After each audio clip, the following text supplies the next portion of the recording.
All right, can everyone see my screen? Okay, well, thank you for coming. It's a pleasure to be here with you all. I'm Dr. Marcy Kingsbury. I'm an assistant professor here at Harvard Med and the Lurie Center for Autism, and I do translational research using animal models as well as working with clinicians to do some human intestinal organoid work. So today we will be talking about gut health, the microbiome, and the GEMMA study, and I will also briefly mention a gut-brain axis study as well. So the outline for tonight's talk, Sarah and I will be trading off. I'm going to introduce the gut microbiome as well as the gut-brain axis and the microbiome gut-brain axis. And briefly introduce some animal models we use to study the communication between the gut and the brain. Then Sarah will come in and talk about some clinical background regarding the microbiome and GI symptoms in ASD patients. And then we'll introduce the translational work that we're both involved with. I'm just going to move my bars a little bit so I can see a little bit better. So as we all know, autism spectrum disorder has core symptoms that include social behavior deficits, impaired language and social communication, as well as restrictive repetitive behavior, increased anxiety, as well as sensory deficits and sensitivities. It's increasingly recognized as a whole body disorder, given the variety of gastrointestinal symptoms, dietary issues, and immune dysfunctions that have been reported in individuals with ASD. And often the core symptoms of ASD are examined independent of these comorbidities that may in fact contribute to some of the behavioral hallmarks of the disorder. And so some of these comorbid symptoms include GI symptoms, the dietary feeding issues, the immune dysfunctions, and these GI symptoms can include constipation, diarrhea, gastric reflux, abdominal pain, and visceral hypersensitivity. And these GI symptoms have been associated with irritability, social withdrawal, stereotypy, hyperactivity, as well as language regression. And some studies have shown that the GI symptoms can correlate positively with the severity of core behavioral deficits. So now I'd like to turn to a closer look at the gastrointestinal system, and particularly the bacterial and species that live within the gut. And I want to introduce the microbiome. So in order to introduce the microbiome, I'm going to first define microbes, and these are extremely small living organisms such as bacteria, fungi, viruses, and parasites. And these are just two examples here shown in these pictures of colonies of these small living organisms. So you can see colonies of fungi as mold on bread, and colonies of bacteria if you were to look at agar plates grown in the lab.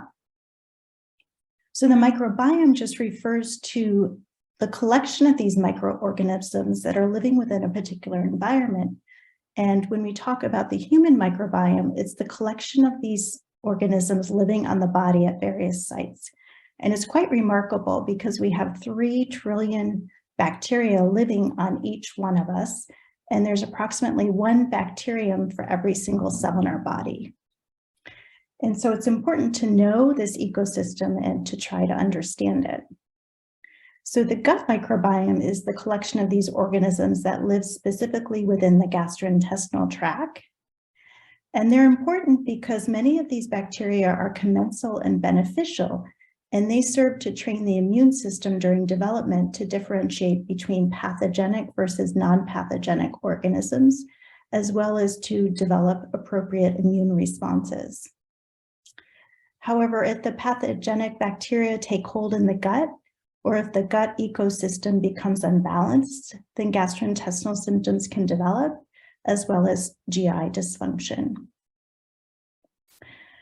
And so it's becoming increasingly recognized that individuals with not only neurodevelopmental but neuropsychiatric disorders are not only characterized by emotional and behavioral deficits, but also by gastrointestinal disease and disturbances and alterations of their gut bacteria. And so shown here on the left side is healthy status, which is believed to be linked to healthy gut bacteria, healthy levels of inflammatory cells within the gut, and that translates into normal behavior and emotion. Where the flip side is that if you have unhealthy gut bacteria, you can have increased gut inflammation that can lead to abnormal behavior or abnormal emotion or cognitive processes. And for the past 5 years, I've been really interested in what guides one to a healthy versus a disease state, and whether abnormal CNS or central nervous system functions and abnormal gut functions are linked.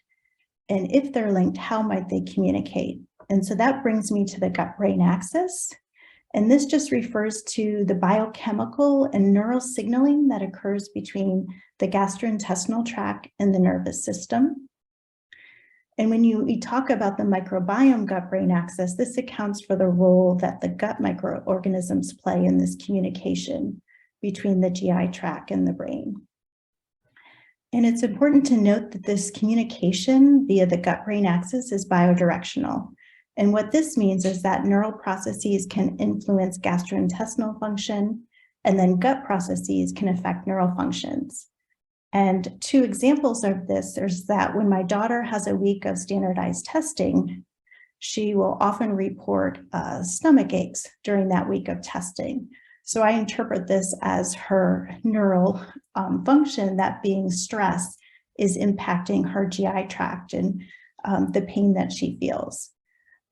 The other way that you can look at it is when you look at individuals with functional bowel disorders, such as Crohn's disease or ulcerative colitis, inflammatory bowel diseases such as those, they're actually at increased risk of developing anxiety, depression, sleep disorder, chronic pain, and memory problems.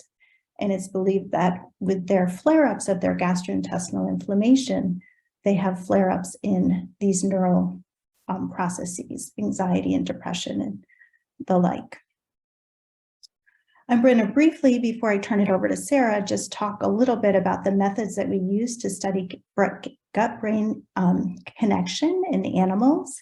So one of the ways that you can study this connection is using germ-free mice. So these are mice that are raised in sterile environments that are devoid of all microorganisms. So these mice do not have any microbiomes, and it allows you to selectively introduce particular bacterial species into the gastrointestinal systems of these mice to look at readouts or outputs of behavior. Although it's not as applicable to humans because us as humans are not raised in sterile germ-free environments. Another method that's being actively used in studies is called fecal transplantation studies. And that's where you take fecal matter from humans or mice and you transplant it into a donor mouse. And this could be humans or mice with a particular disease state or altered gut microbiome. So you can see how that affects a donor mouse. Or you could have a mouse with a particular disease and you could transplant neurotypical human fecal matter or mouse matter to see if you could correct any of the physiological processes in the animal or perhaps behavioral deficits. Other common techniques that are used to study this gut-brain connection are the use of antibiotics, which will effectively significantly decrease the load of gut bacteria, both good and bad in the gut, to look what happens when you knock down this ecosystem and how that might affect behavior. And the probiotic studies are the selective addition of particular bacterial species, usually ones that we consider beneficial, to see how addition of these species to a gut ecosystem might alter or impact behavioral processes. And typically in mice, this is done through the addition of particular bacterial species or probiotics to drinking water and antibiotic treatments to drinking water, and then analyzing the animals if we're looking at social behavior and a bunch of social behavior tests. So now I'm going to turn it over to Sarah. All right. So I am a pediatric gastroenterologist or GI doctor at Mass General in the Lurie Center. And so we're hoping that you know, to kind of give you an overview of some of the things I see every day, and I talk about with you and your families, and hopefully give you some ideas about where we might be headed in the future. So there are many things that affect the microbiome. Some of them are things that we can do something about. Some of them are things we have no control over, like your age and your genetics, and your gender. Diet affects microbiome. So what you're eating, what you're not eating. Exercise can affect it. Nutrition, so not just what you're eating, but sort of overall nutritional status. Infections can shift the microbiome, and inflammation can shift it as well.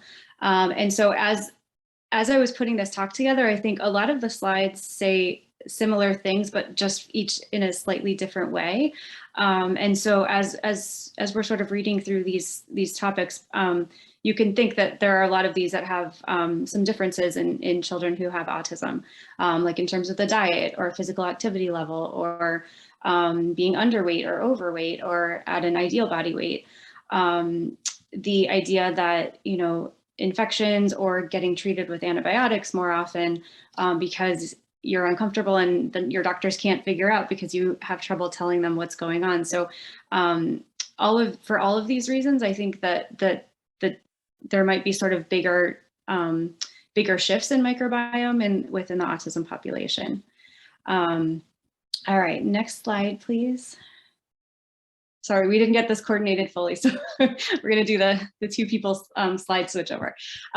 So as Marcy was saying, the role of the gut microbiota in health and disease. So down the left-hand side, just as a carryover from the slide before what we were talking about. So there are a lot of disease conditions, medical conditions that are associated with a change in the microbiome.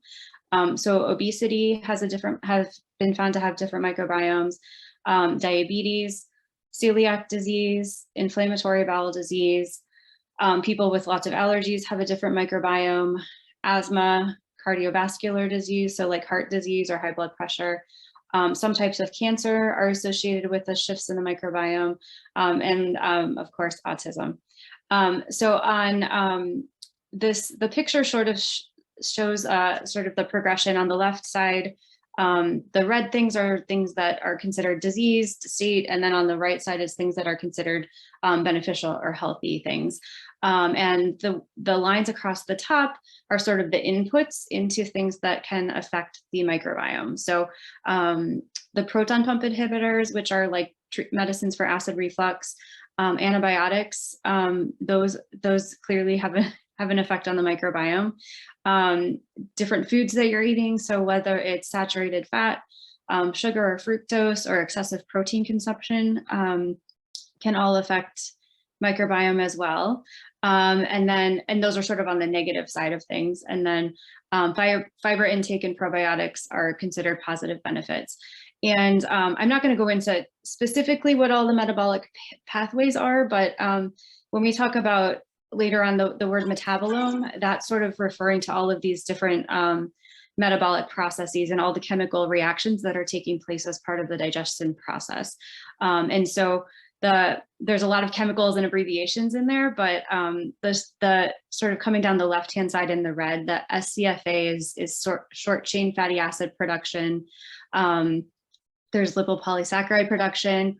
There's increased cardiovascular disease risk. There's gut inflammation, insulin resistance, which is associated with diabetes, more of type 2 diabetes, with being overweight.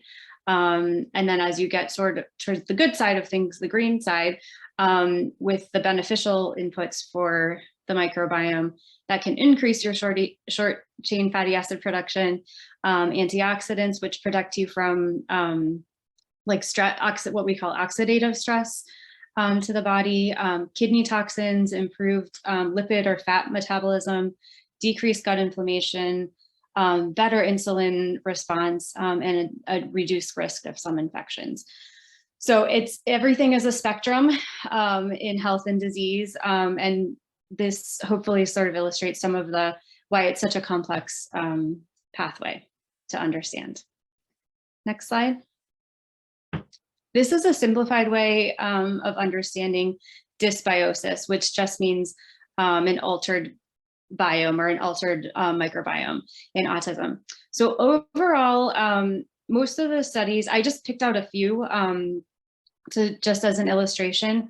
Most of the studies in microbiome have been fairly small, but if you kind of look at them one after another, the overall themes are that in I say kids with autism. I know some of you probably have adult children, but since I'm pediatric, I'm going to continue to say kids. But overall, in autism, the main findings in terms of the microbiome changes are that there's a decreased biodiversity overall, and that just means there's less variety.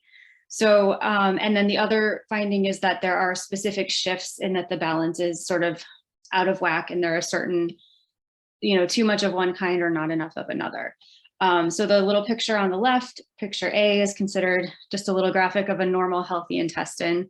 You see lots of different colors, which represents, and lots of different shapes representing all the different species of bacteria and all the different components of the microbiome. And then on the right is just a graphic of dysbiosis, where things are not in good balance. So you can see just from looking at it quickly, there's not as many colors. So there's less of the variation, less variety, so less biodiversity. And specifically, there's an imbalance. Like I actually counted these when I found this, but there's more green on the right than on the left.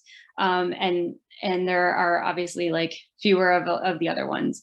So that's just the overall is decreased biodiversity, and and then specific things are out of balance. Next slide. And this again says similar things, but where that becomes important is that in the imbalance, one way of thinking about it is there's not enough of the good kind of bacteria and too much of the bad kind.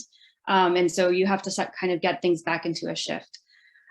This could be because of dietary selectivity or changes in the diet. And this can, like we talked about on the other slides, this can lead to the altered metabolome or all of those chemical metabolic processes that happen.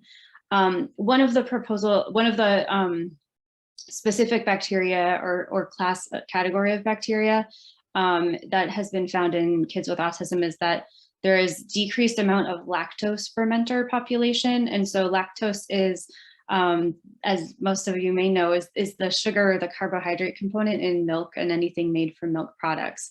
And so that may be why a lot of our kids have more trouble digesting milk, like a lactose intolerance issue is actually not just related to how much enzyme their body is making, but also the specific bacteria in the intestine that help to digest it when things are in a good balance. Next slide. So I'm going to go through just a couple of studies. This one is from 2018. Rose et al. Looked at children with gastrointestinal symptoms. They were 3 to 12 years old, and they found that the children with autism had a different gut microbial composition when they were compared with 41 typically developing control patients who also had gastrointestinal symptoms. So two groups both had GI symptoms, but the patients with autism had a different microbiome. Next slide.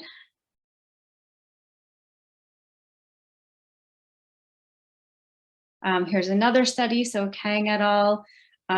Looked at a study of 40 kids also. Again, see, these are small numbers, 20 with autism and 20 without autism. Similar age group, 3 to 16 years old. And they found that the children with autism had lower levels of several specific species.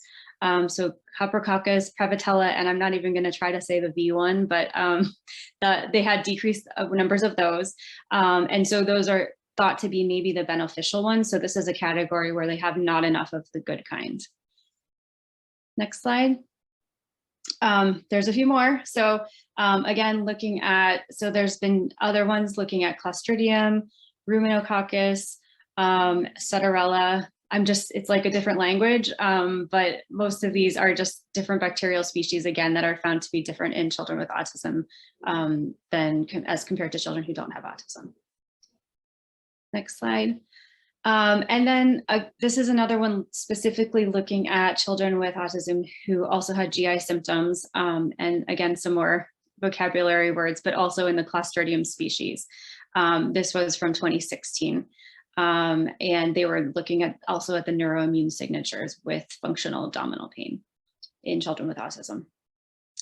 Here's another one. So some of those other ones that I mentioned are considered are just sort of cross-sectional studies, meaning you just look at one snapshot in time. What are we dealing with right now? And those are a really good starting point. This one was actually a prospective study, so following kids over a longer time point. Over a longer period, so at multiple time points. This was looking at 69 neurotypical children followed forward in time. And they found that, again, pointing to maybe some beneficial bacteria, the kids who had a higher number of a Bacteroides species when they were 1 year old were found to have better expressive and receptive language skills when they were 2 years old.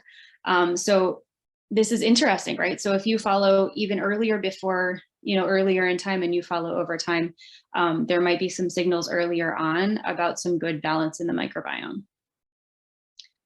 Next slide. Okay, this is another study looking at the infant microbiome and neurodevelopmental. The previous one was up to 2 years. This one is at 3 years. It was really meant as a vitamin D study, but they had sort of this other things that they looked at too, because they had so much data. And for this one, they found so it was a study of 309 infants with fecal or stool samples, and then assessing their development and preschool age at 3 years old.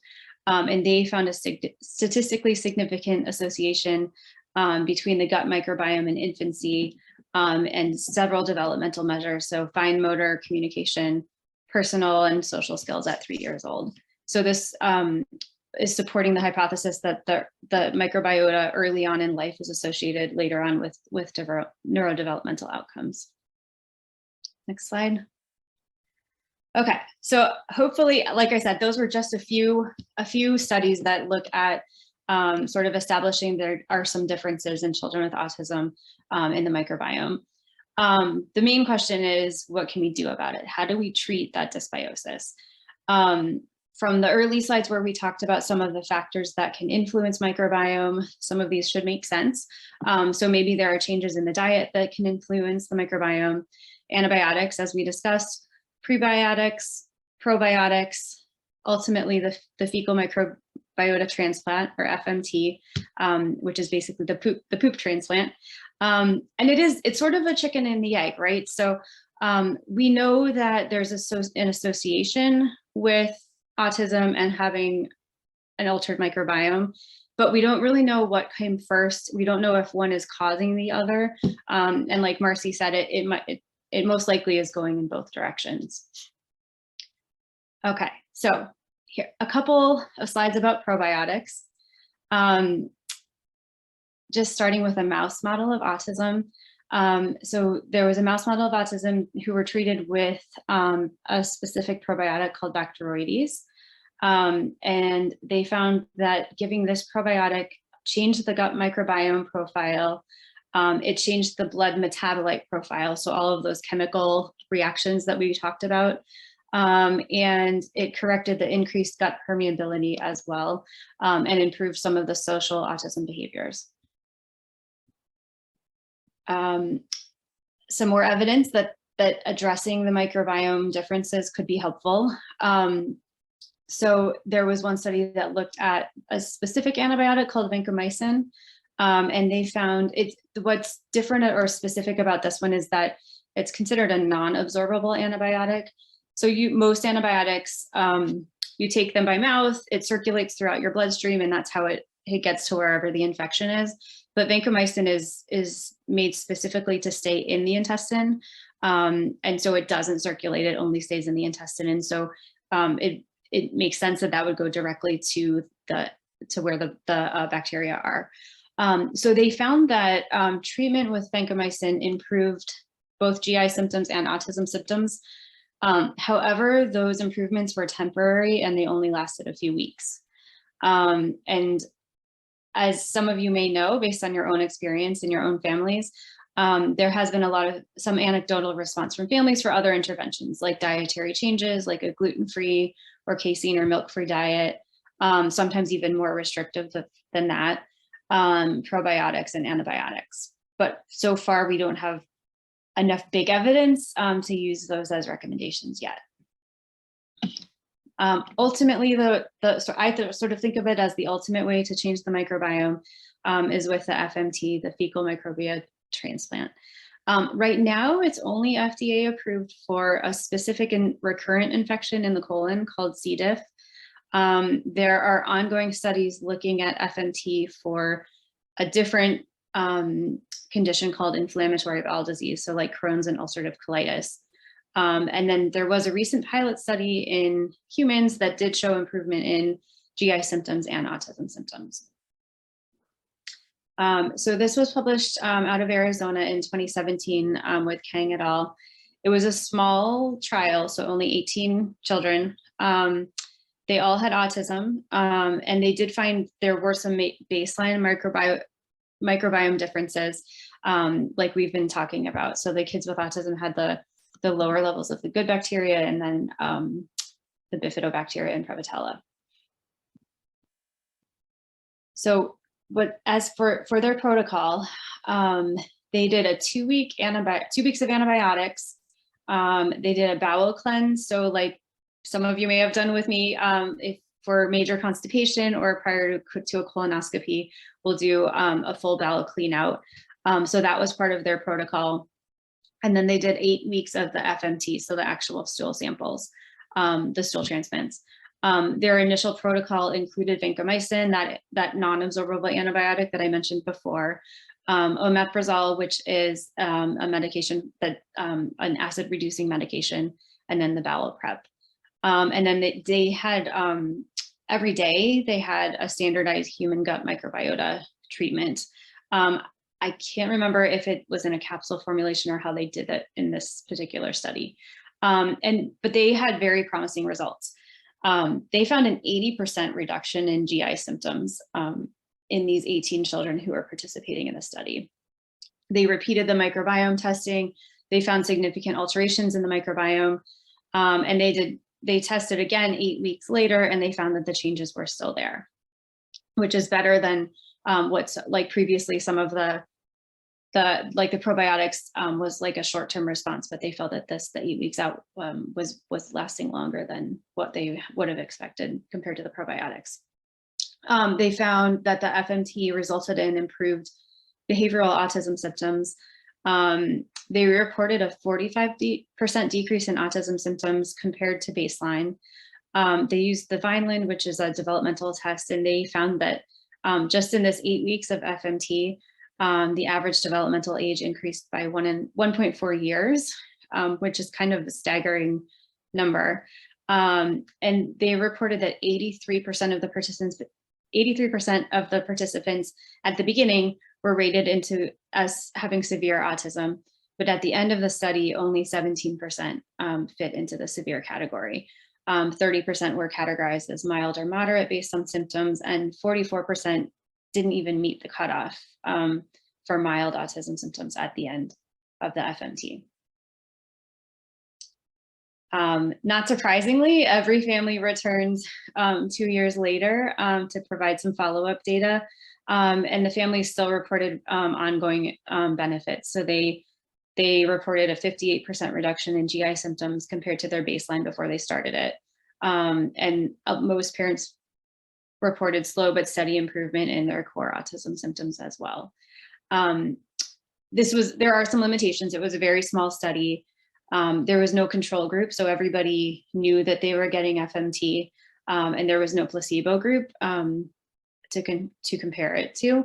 But it's very promising and very encouraging. And so this is where a lot of, this is sort of the foundation for some future research studies as well. So we need validation studies to see if these numbers can be replicated. We need larger numbers. And then eventually we'd like to establish the causality. So not just the association of autism and microbiome changes, but is there a way that that one is causing the other, so that we know where in the cycle to adjust some of our management strategies. So how can we keep the gut microbiome healthy? This is just a cute graphic I found online. I think again, targeting that screen we talked about at the very beginning, some of the different factors that can affect it. So trying to reduce stress, getting physical exercise and activity, avoid antibiotics if they're not necessary. Think about supplements like prebiotics and probiotics, eat a variety of different foods. Try to eat fermented foods, so kimchi, kefir, yogurt, sauerkraut are all fermented foods that have some probiotic benefit, and then trying to reduce artificial sweeteners as well.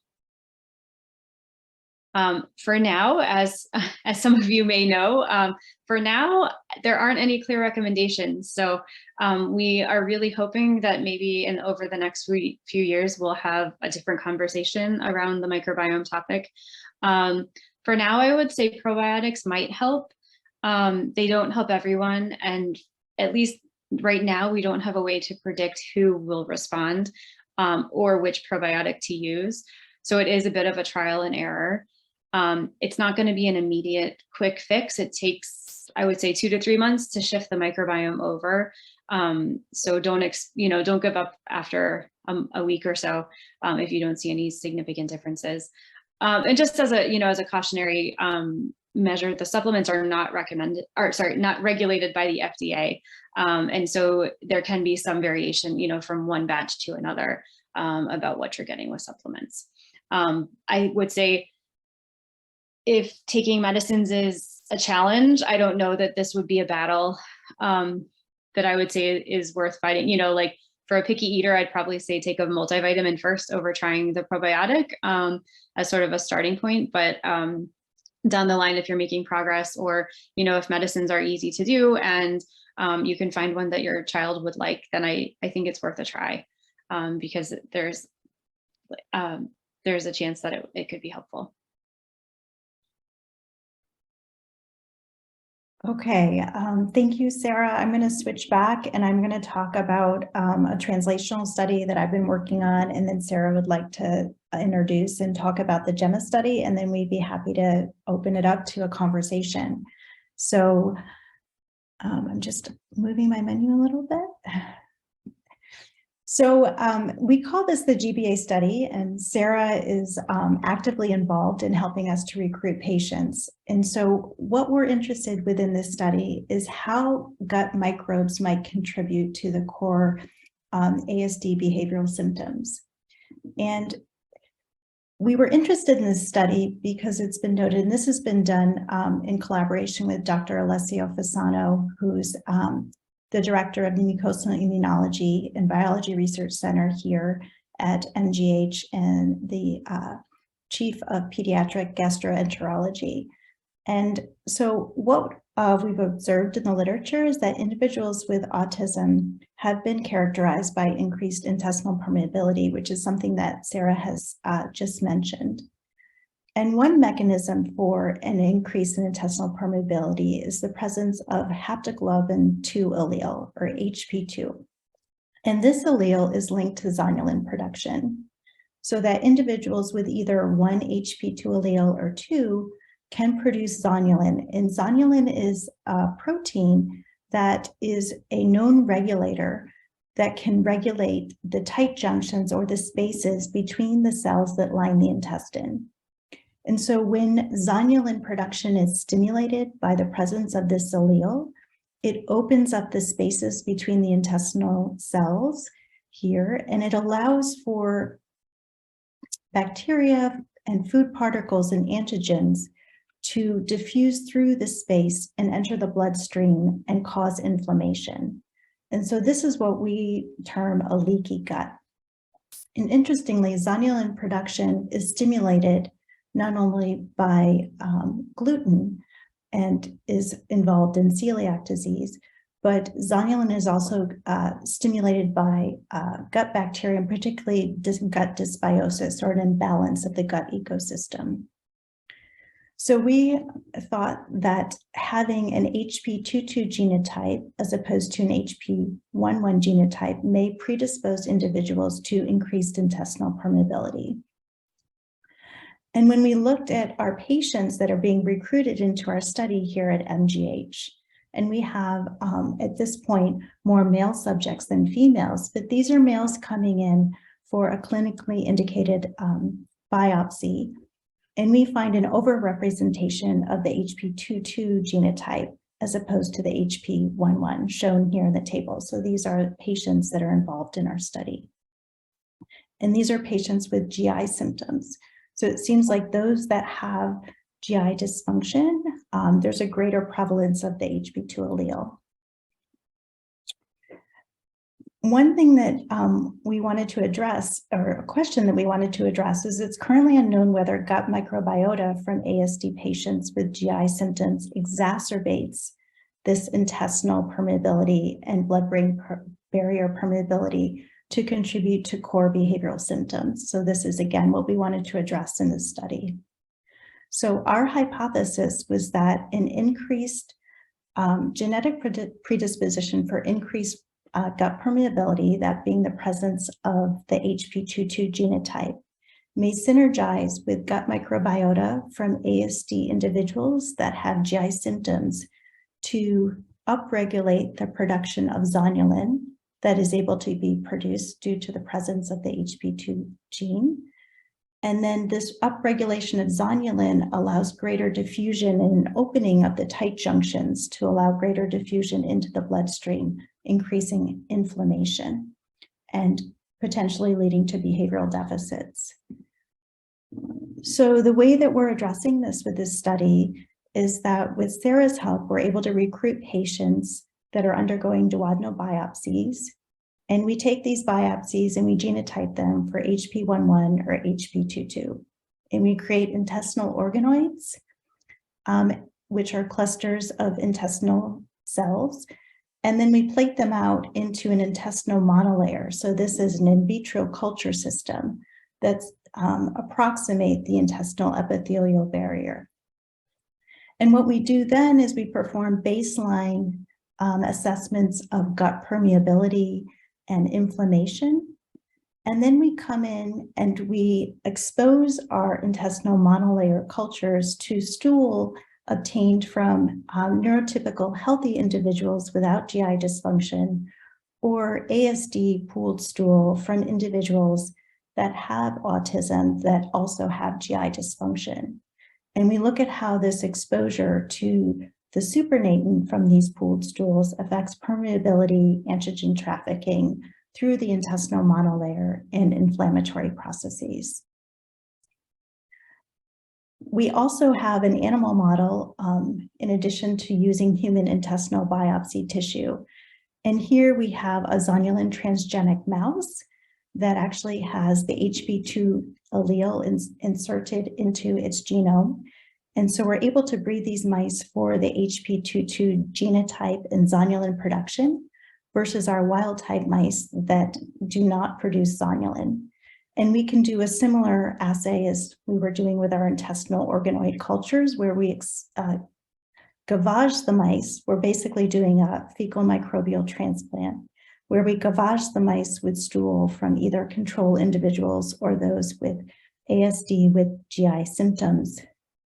And we're really interested in whether the exposure to these different types of stools is exacerbating social behavior and anxiety-like behavior.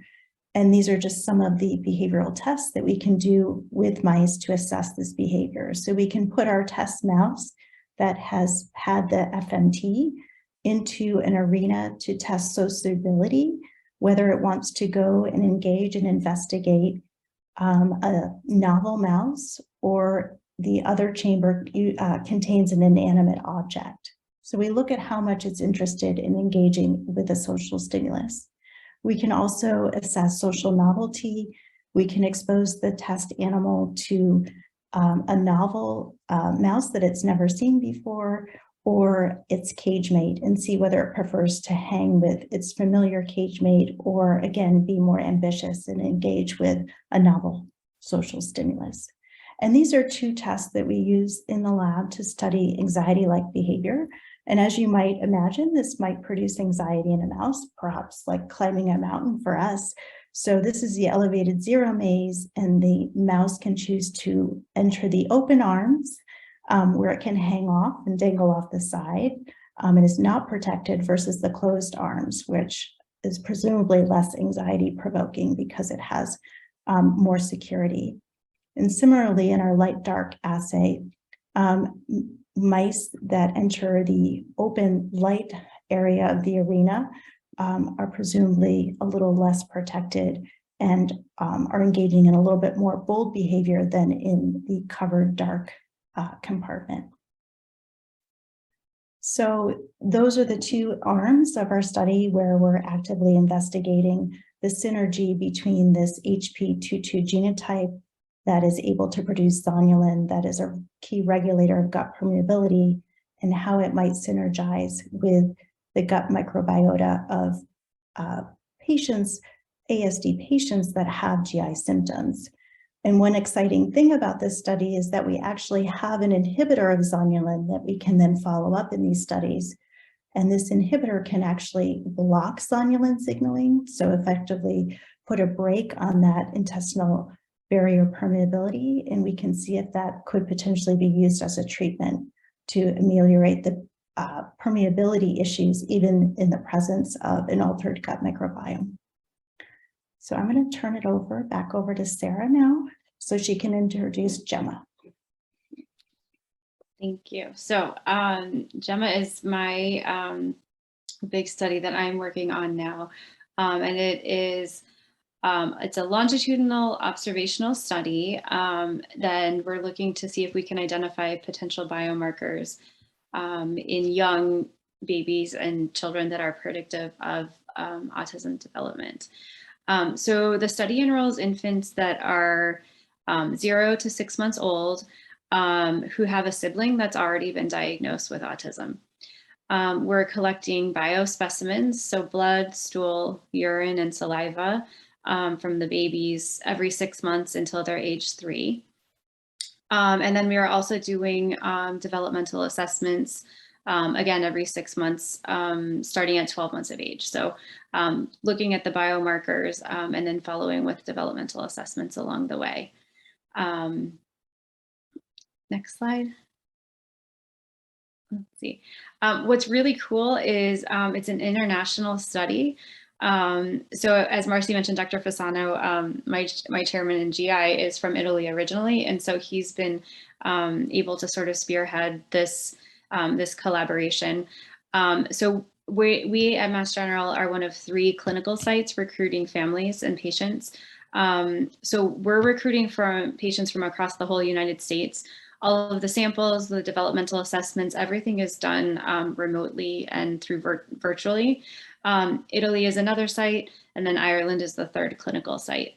And then the samples are getting eventually distributed across, I think 5 or 6 more countries across the world. So the US, Italy, the Netherlands, Ireland, Australia.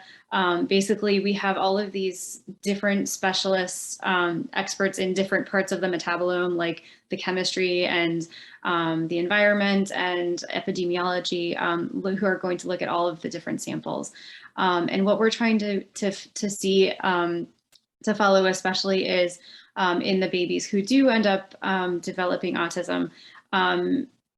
Is there a point in time where we can detect sort of a biological signal or a biomarker that gives us a sense that that the metabolic pathways are changing, and then we're following the microbiome as well.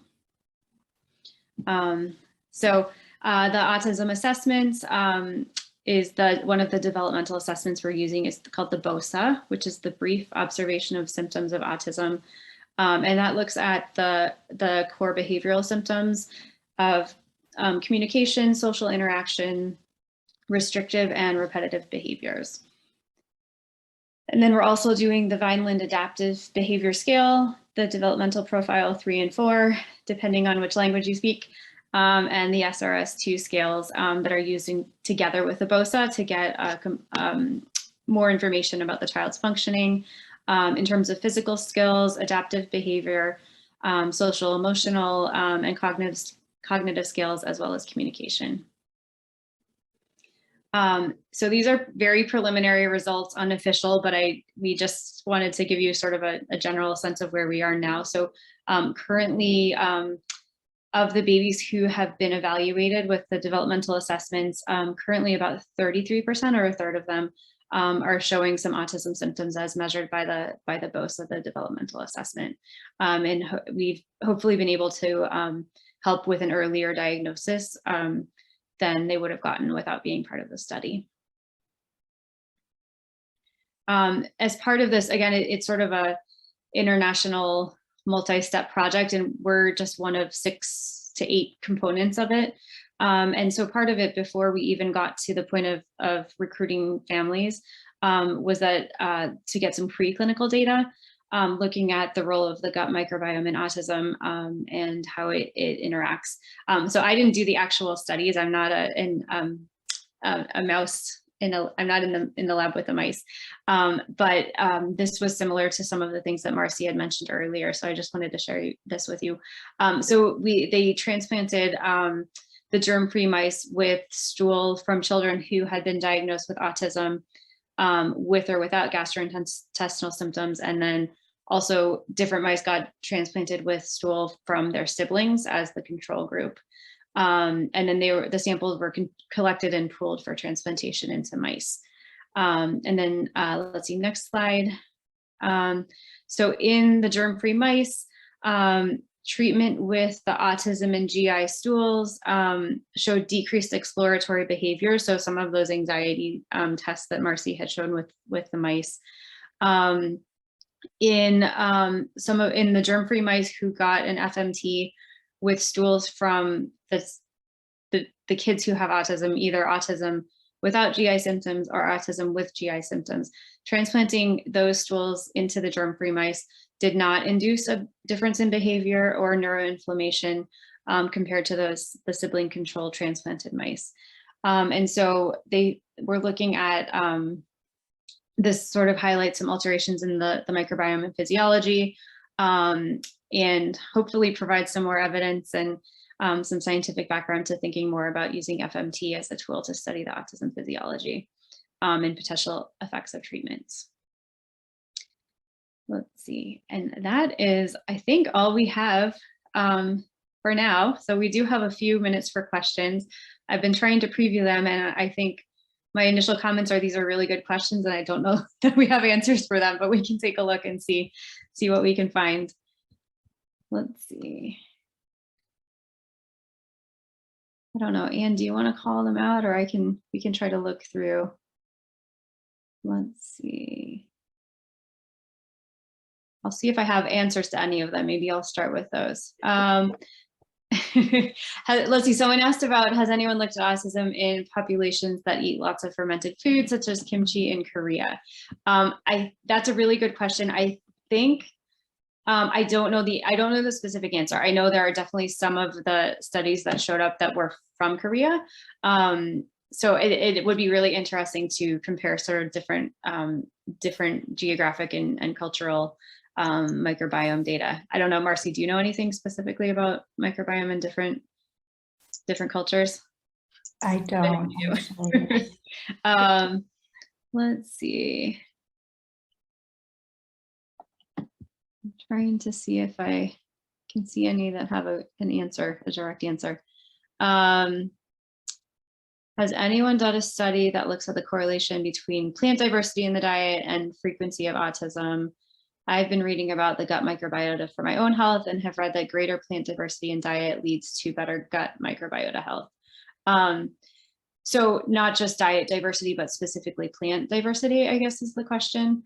I can't speak to like diversity in plants specifically. There was a whole study that I actually didn't have time to put in as a slide that sort of went through all the different food components and what the different microbiome changes were. I'm trying to think, there was cheese, there was other dairy, there was, but I don't know specifically about plant diversity. I would say that I haven't seen a study specifically about plant diversity. I think it's a great question, but what I do know is that the bacteria in the gut, they like to consume fiber. And so if you're eating high rich fiber foods in the form of fruits and vegetables, then you're actually feeding the bacteria that can ferment and create those short chain fatty acids that Sarah had shown are really important for gut health. And I think in general, diversity is better. So a diversity of foods might allow more food for the different bacteria in there to generate diversity of metabolites. So I think it's a great question, and I think it would make sense because we do know that fiber is the food for these bacteria and are able to feed them.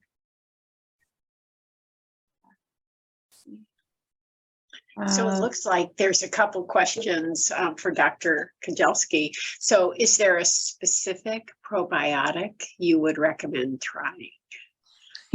No, there isn't. I didn't actually say, so for GEMMA, part of that, the sort of the next step that we're working on also is an intervention step. So for the babies who do develop autism, we're going to offer a probiotic as an option for those families. And we went through a pretty extensive review of the literature, and we picked out some, but just like all the studies I was saying that showed different balances of probiotic or different balances of bacteria in the microbiome changes, there wasn't an overwhelming probiotic or specific strain to use. In terms of what's commercially available too, it's probably going to depend more on what you can get your child to eat. So whether, if it comes in a liquid or a capsule or a powder. And I mean, some of the ones that have shown up, so like Saccharomyces has shown up, Bifidobacterium species, Lactobacillus species, but there isn't one specific one that I would suggest. Unfortunately, hopefully in the next couple of years, we'll have a better answer to that question. And what is your opinion on limiting sucrose or fructose in the diet? That's a big question. I think in general, I would say try, do your best to offer a wide variety of foods. And if your child is a picky eater, try to get the support you can for feeding and sort of gradually branching out. In terms of specific elimination diets, again, I think everything in moderation. And then if you are noticing that there's specific foods that tend to be triggers for GI symptoms or behaviors, then be more selective. But it's hard because there isn't. I think there's probably different subtypes of kids with autism or people with autism that respond to one thing, and some people respond to another. And it's not everyone's going to respond to a gluten-free diet, but there are definitely some families who found it really helpful. So I think just trying to get as broad of a diet as you can. We maybe have time for 2 more questions. How about what is the relationship between microbiome differences in ASD and functional disorders? Let's see. And someone, feel free to unmute if you want to clarify the question too, whoever asked. So there are microbiome differences in autism, and there are definitely microbiome differences in functional disorders. I don't know if the question is like the autism versus functional. Oh yeah. I can speak to it. Hi. So if the kid has exhibited all these terrible GI symptoms for years, and they were diagnosed as having, like, say, a motility issue, mm-hmm. Is that a totally separate thing than the microbiome question in autism, I guess, is my question. It's a really good question. You guys all have great questions with no great answers. I think the answer could be yes or no. I think there are some kids who respond to treatment like for constipation and things get better. But if you're finding, but there are some kids with constipation that do respond to like a probiotic or ways to manipulate the microbiome. So there's probably some overlap, although it's, again, there might be subtypes within those two different groups. Does that sort of answer your question? Yeah, thank you. I guess this is the last one. It's the last one that came in, and so we'll stop there. Do you think there could be a link between the reduced microbiome of children with ASD and their mothers receiving IV antibiotics while in labor? Yes. Antibiotic. Go ahead, Marcy. I would say this is potentially, it could be a link. That's actually a link that I wanted to try to investigate in a mouse model. I have talked with OBGYNs that say that administration is usually very short duration and very targeted. And so the impression was that because it was so acute, it might not have that much of an effect, but I think it's worth something investigating. What I will say is that we do know that the baby's microbiome is very sensitive to antibiotic treatment in the early postnatal period, but it will be receiving a lot of good microbial species through breast milk as well that can then come in and kind of further bolster it. So, but that's a great question and one that I've actually wanted to answer for some time. Well, we are out of time, so thank you everyone for joining us.